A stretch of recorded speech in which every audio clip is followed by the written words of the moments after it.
তীরার মন খানিকটা খারাপ হয়, তবুও কেন যেন মনে হচ্ছে নিয়ন আসবে। দ্বিধাদ্বন্দ্বের মাঝেই তীরা তৈরি হলো ফুপির শ্বশুর বাড়িতে যাওয়ার জন্য। ছোট চাচা এবং চাচাতো ভাইয়ের সাথে সেখানে পৌঁছালো সে। মূল দরজায় চোখ পড়তেই দেখলো নিয়ন দাঁড়িয়ে। তীরা তাকাতেই নিয়ন চোখে চোখ পড়লো তীরার। তৎক্ষণাৎ চোখ নামিয়ে নিল সে। অবন্মিত চোখেই বাড়িতে প্রবেশ করলো তীরা। কোনোদিনকে না তাকিয়ে ফুপির ঘরটাতেই এসে বসলো। বিছানার এক কোণে বসে রইল সে। প্রথম দিন ঠিক এভাবেই বসেছিল যখন নিয়ন এসেছিল ঘরটাতে। কথাটা মনে পড়তেই তীরার ঠোঁটে হাসি খেলে গেল। ভাবনার পরশা বন্ধ হলো নাইমুল রহমানের উপস্থিতিতে। নিয়নের বাবার সাথে তীরার খুব বেশি কথা হয়নি। তীরা সালাম দিল। তীরের সালামে গ্রহণ করে খোঁজ খবর নিল। এর বেশি কথা বাড়ানোর সাহস পেল না তীরা। তার ব্যস্ত দৃষ্টি সকলের উপেক্ষায় নিয়নকে খুঁজে বেড়াচ্ছে, কিন্তু নিয়ন আশেপাশে নেই। তীরের ফুফাতো বোন, চাচাতো ভাই সবাই এসে ঘরেই এসে বসলো। একটু পর নিয়নও এলো নাফসিকে নিয়ে। খেলার বায়নায় বিছানায় অপর কোণে বসলো, দেয়ালে হেলান দিয়ে। তীরার মনে আছে প্রথম দিনও ঠিক এভাবেই বসেছিল সে। তীরা চোখ তুলে তাকালো না। একটু পর খাওয়া দাওয়ার জন্য ডেকে পাঠালো হলো সবাইকে। তীরা নিজের চাচাতো ভাইদের নিয়ে উঠল খেতে বসার জন্য। বাড়ির আঙিনাতে ছাউনি দিয়ে চেয়ার টেবিল বসানো হয়েছে। খেতে বসে তীরার দুই একবার মনে হলো কেউ তার দিকে ছোট পাথর কিছু ছুটছে। তীরা আশেপাশে তাকিয়ে কিছু বুঝলো না। খাবারটুকু পুরোপুরি শেষ করতে পারলো না। কোনো রকম হাতটা ধুয়ে ঘরে এসে বসে ফোন অন করে নিয়নকে মেসেজ করলো। কোথায় আপনি? খাইলি না কেন পুরাটা? খাবার নষ্ট করা ঠিক? আপনি কিভাবে জানলেন? আশেপাশে তো। ছাদ থেকে আপনার উপর পাথর বর্ষণ করতেছিলাম। কানা দেখি শুনি তোর চক্করে আম্মুর গায়ে ছোট একটা পাথর লাগছে। আম্মু আমাকে জিজ্ঞেস করতেছে তোকে কিছু বলবো কিনা, ছাদে পাঠাবে কিনা। আমি লজ্জায় কিছু বলতে পারলাম না। এমন কাজ করেন কেন যাতে লজ্জায় পড়া লাগে? ফাজলামি করিস না, ছাদে আয়। যাব না। আসবি তুই? তীরা কি বলবে বুঝতে পারছে না। বাড়ির মানুষ আছে, এখন হঠাৎ ছাদে গেলে কেমন দেখাবে। তীরা কোনো উপায় না পেয়ে নিজের এক চাচাতো ভাইকে নিয়ে ছাদে উঠল। চাচাতো ভাই যথেষ্ট ছোট। ছাদে উঠতেই দেখলো নিয়ন দাঁড়িয়ে আছে অপর প্রান্তে। তীরা তার চাচাতো ভাইকে নিয়ে নিয়নের বিপরীতের পাশে দাঁড়িয়ে রইল। নিয়নের দিকে না তাকিয়েও তীরা বুঝতে পারছে ছেলেটা নিশ্চিত রেগে আছে। আচমকা নিয়ন এসে তীরার চাচাতো ভাইয়ের সামনে দাঁড়ালো। তুমি রাহাত না? তোমাকে নিচে ডাকতেছে। আমাকে? আচ্ছা, যাচ্ছি। কোন দিকে না তাকিয়ে রাহাত তৎক্ষণাৎ নিতে চলে গেল। ছাদে কেবল তীরা এবং নিয়ন দাঁড়িয়ে। তীরা খানিকটা লজ্জা পাচ্ছে, ভয়ের মাত্রাটাও বেশি। আচমকা যদি কেউ ছাদে উঠে কেবল তাদের দুজনকেই দেখে, তবে বিষয়টা নিশ্চয়ই ভালো দেখাবে না। নিয়ন আশেপাশে তাকিয়ে তীরার খানিকটা কাছে এলো। হকচকিয়ে তীরা পিছু হটলে ভুলে গেল যেন নিয়নের শরীর থেকে মাদকতা মিশ্রিত এক ধরনের ঘ্রাণ আসছে, যা তীরাকে বশ করে রেখেছে। কিছু করবেন না? নিয়ন ঠোঁটে দুষ্টু হাসি ঝুলিয়ে প্রশ্ন করলো। কি করব? থাক, কিছু করা লাগবে না। পান খাইছি এমনিতেও, কিস তো আর করবেন না। তীরাকে প্রত্যুত্তরের দেওয়ার সময়টুকু দিল না নিয়ন। তৎক্ষণাৎ তীরার চোখজোড়া এক হাত দিয়ে থেকে ন্যানো সেকেন্ডের জন্য তীরার ঠোঁট স্পর্শ করে সরে এলো তড়িৎ গতিতে। তীরা যেন বুঝেই উঠতে পারল না কি হলো। কিছু বলার মতো অবশ্য নেই তার, কেবল শক্ত হয়ে নিয়নের বাহু জড়িয়ে ধরলো। নিচে যাও তীরা, নিয়ন। নিচে যাও। তীরা কোনো কথা না বলে সিঁড়ি বেয়ে নিচে নামতে লাগলো। একটু আগে যা ঘটলো তা যেন এখনো বিশ্বাস করতে পারছে না সে। ওই মুহূর্তটা কি বাস্তব নাকি সবটাই কেবল কল্পনা। ঘরে এসে বসলো তীরা। মস্তিষ্ক কাজ করা বন্ধ করে দিয়েছে তার। নিঃশ্বাস ঘন হয়ে আসছে। তুমি নিয়নের প্রেমিকা? আচমকা প্রশ্ন সামনে তাকালো তীরা। প্রশ্নকর্তা মেয়েটিকে সে চেনে না। না। আপনি কে? মিথ্যে কেন বলতেছো? ছাদে ওর জন্যই তো গেছিলাম। ছেলেটা ভালো না, দূরে থাকো তার থেকে, সাবধান করে দিচ্ছি। আপনি ভুল ভাবছেন আপু, আমাদের মধ্যে কোনো সম্পর্ক নেই। লজ্জা করে না এত মিথ্যে বলতে? সাবধান করতেছি, শোনো। অযথা মিথ্যে বলে কি লাভ ভাই? মেয়েটি আর কিছু না বলেই চলে গেল। তীরার রাগ উঠল। হঠাৎ কেউ এসে কেন তাকে নিয়নের নামে উল্টো পাল্টা বলে গেল। তীরা নিয়নকে টেক্সট করলো। আপনারা এত শত্রু কেন? আর তাদের আমার সাথে কি সমস্যা? আমাকে এসে কেন আপনার নামে উল্টাপাল্টা কথা বলে? নিয়ন টেক্সট সিন করলো ঠিকই, কিন্তু রিপ্লাই করলো না। তীরার চিন্তা ক্রমশ বাড়তে থাকলো। ছেলেটা কি রাগ করলো কোনোভাবে? আসলেই ওর শত্রুর অভাব নেই। প্রতিটা বিষয় নিয়ে ছেলেটাকে জাজ করে সবাই। গুজবের তো অভাব নেই বললেই চলে। মিডিয়ায় কাজ করা মানুষদেরকে বাঁকা চোখে দেখাটা কেন যেন বড্ড স্বাভাবিক। তবে নিয়নের স্বপ্ন সে একটা ফিল্ম ডাইরেক্টর হবে। তীরা সেই মুহূর্তে আসা অবধি নিয়নের পাশে থাকবে এবং তারপরে তাদের সম্পর্কে পূর্ণতা নিশ্চিত করবে। তীরের যাওয়ার সময় হলো। নিয়ন আশেপাশে কোথাও নেই। তীরের মন খারাপ হয়ে আসলো। যাওয়ার সময় একবার অন্তত ছেলেটাকে দেখে যেতে পারতো। বের হওয়ার সময় নিয়নের মা এবং নিয়নের ফুপির কথা কানে আসলো তীরার। নিয়ন বাইক নিয়ে বেরিয়েছে। তীরার মনে ভয় দাবা বাজছে। তখনকার ঘটনাটা নিয়ে আবার রেগে নেই তো নিয়ন? এভাবে না বলে বাইক নিয়ে কেন বেরোলো? দুশ্চিন্তা করলেও তা প্রকাশ করতে পারল না তীরা। ফুপির বাড়িতে থাকার সুযোগ তো নেই, যেতে তো তাকে হবেই। আর নিয়নকে না দেখে ফিরতে হবে। দীর্ঘশ্বাস ফেলে সবার সাথে বাড়ি থেকে বেরোলো তীরা। ফুপ্পিকে বিদায় জানিয়ে মূল রাস্তার দিকে হাঁটতে লাগলো। ফুপ্পির বাড়ি থেকে মূল রাস্তায় উঠতে মিনিট 5 সময় লাগে। তীরা মাথায় নিচু করে আস্তে আস্তে হাঁটছে। নিয়নের ব্যাপারটা বড্ড ভাবাচ্ছে তাকে। ছেলেটা তাকে না বলে এভাবে বেরিয়ে গেল কেন? তীরা চোখ তুলে তাকাতেই দেখলো নিয়ন বাইক নিয়ে আসছে তাদের দিকে। বাইক স্লো করে তীরাকে পাশ কাটিয়ে গেল নিয়ন। চোখাচোখি হলো অল্পক্ষণের জন্য। তবে নিয়নের চোখের দিকে তাকিয়ে তীরার মন আরো বিষণ্ণ হয়ে পড়ল। ছেলেটা কি এখনো রেগে আছে? বাসায় পৌঁছেছো? আপনি কি এখনো রাগ করে আছেন? আমি কখন বললাম আমি রেগে আছি? যে মেয়েটা তোমাকে কথাগুলো বলেছে সে দিয়া, আমার খালার ননদ, আমায় পছন্দ করত। এখন তোমাকে এসব কেন বললো তা তো বুঝতেই পেরেছো। আপনি কোথায়? বাড়ি ফিরবো একটু পর। দুপুরে আমায় না বলেই বেরিয়ে গিয়েছিলেন কেন? যদি দেখা না হতো? যে মেয়ে আমার প্রেম প্রস্তাব গ্রহণ করতেই দ্বিধায় ছিল, আজ সেই মেয়েটাই আমায় কিছুক্ষণ না দেখতে পেয়ে পাগল প্রায়। অদ্ভুত না? না। তীরা আর কিছু বলল না। নিয়ন তাকে লজ্জা দিতে চাইছে, তবে সত্যি বলতে গেলে সে নিয়নের প্রেমে মারাত্মকভাবেই ডুবেছে। লকডাউন এখনো আছে, স্কুল কলেজ সব অফ।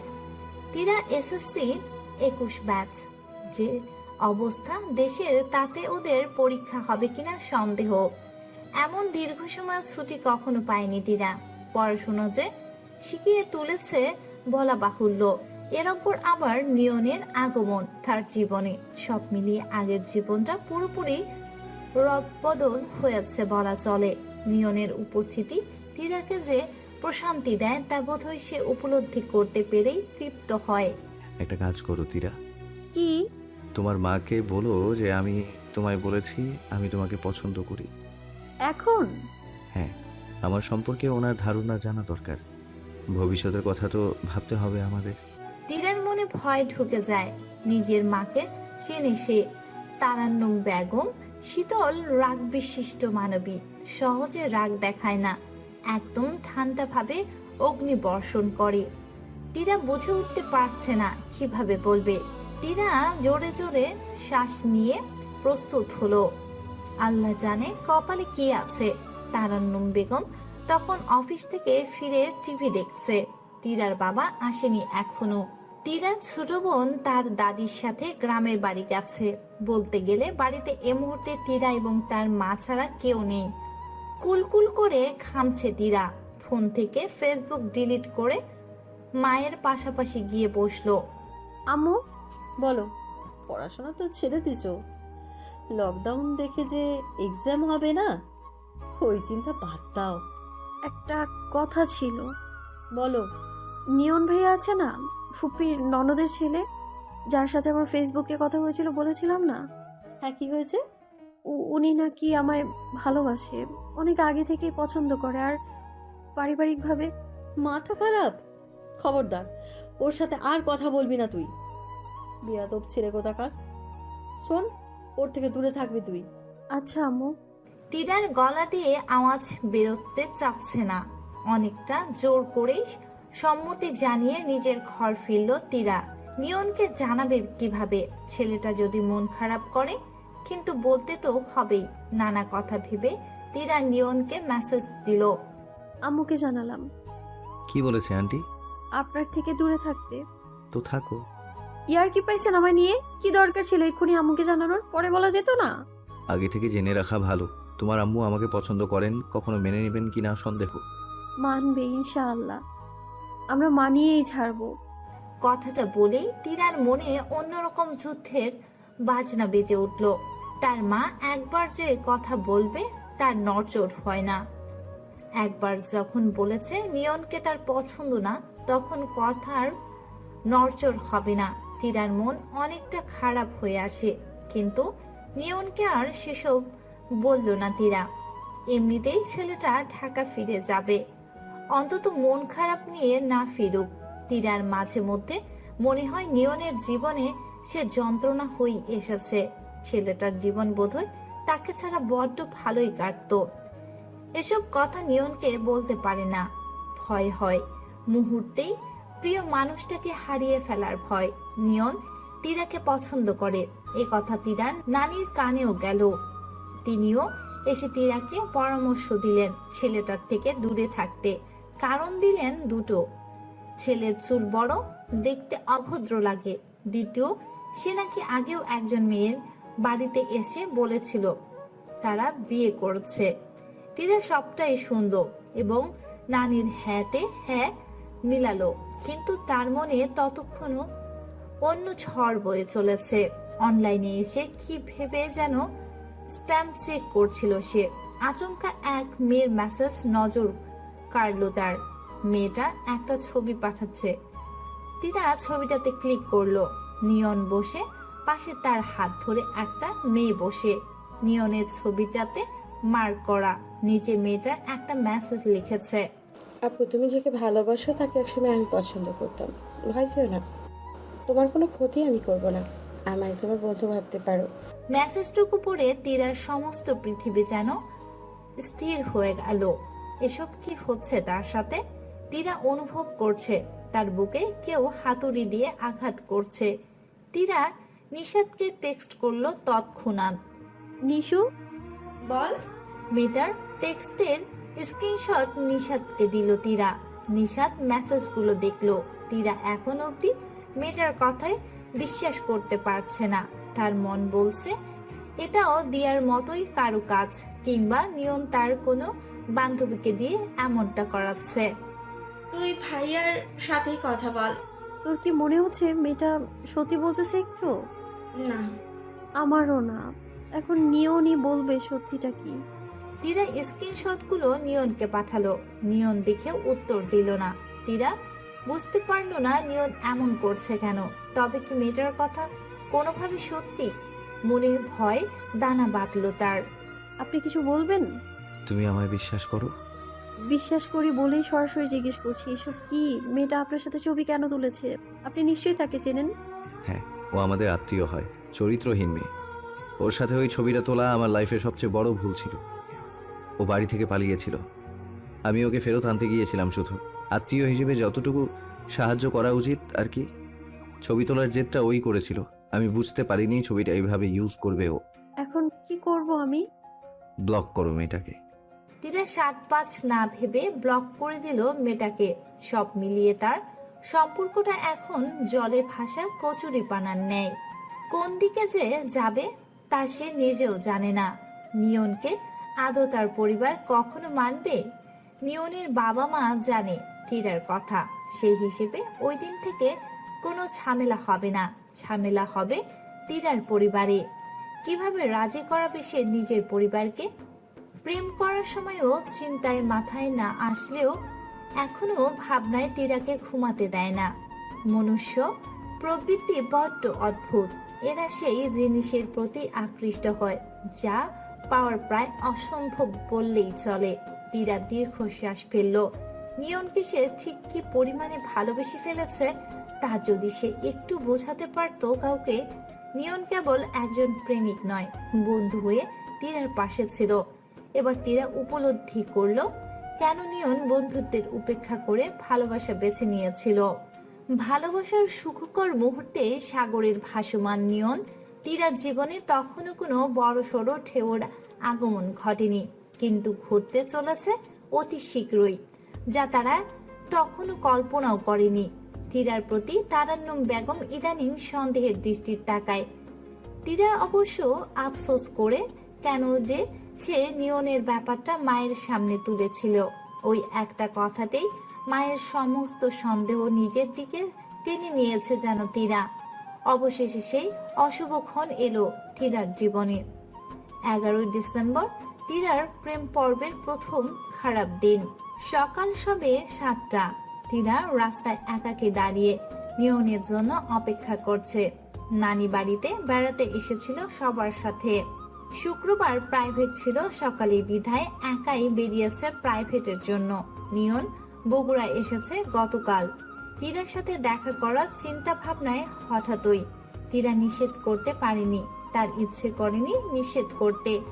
লং ডিস্টেন্স রিলেশনশিপে 6 মাসে বড়জোর 3 বার দেখা হয়েছে তাদের। তীরা প্রচন্ড ভয় পাচ্ছে। নিয়নের 7টার মধ্যে আসার কথা থাকলেও সে এখনো আসেনি। বেশ কয়েকটা গাড়ি তীরাকে পাশ কাটিয়ে চলে গেল। তীরার হাত পা কাঁপছে। নিয়নের কল করেছিল একটু আগে, সে বলল আর 5 মিনিট লাগবে। তীরা ধৈর্য ধরতে পারছে না।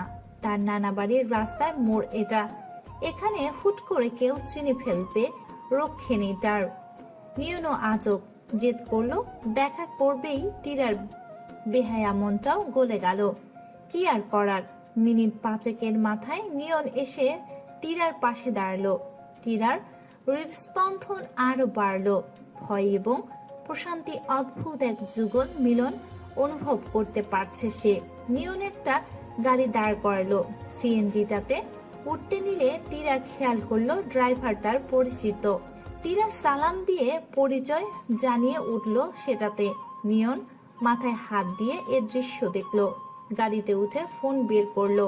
তীরার নজর গেল ফোনের স্ক্রিনে। নিয়ন টাইপ করছে। গাধার বাচ্চা, ওনার পরিচয় জানানোর খুব দরকার ছিল। প্রেম করা শেখানো লাগতো তোর আগে। তীরার মন খারাপ হলো কিয়ৎক্ষণের জন্য। পরক্ষণেই আবার সব ভুলে নিয়নের দিকে তাকিয়ে রইল সে। ছেলেটাকে কতদিন পর দেখছে।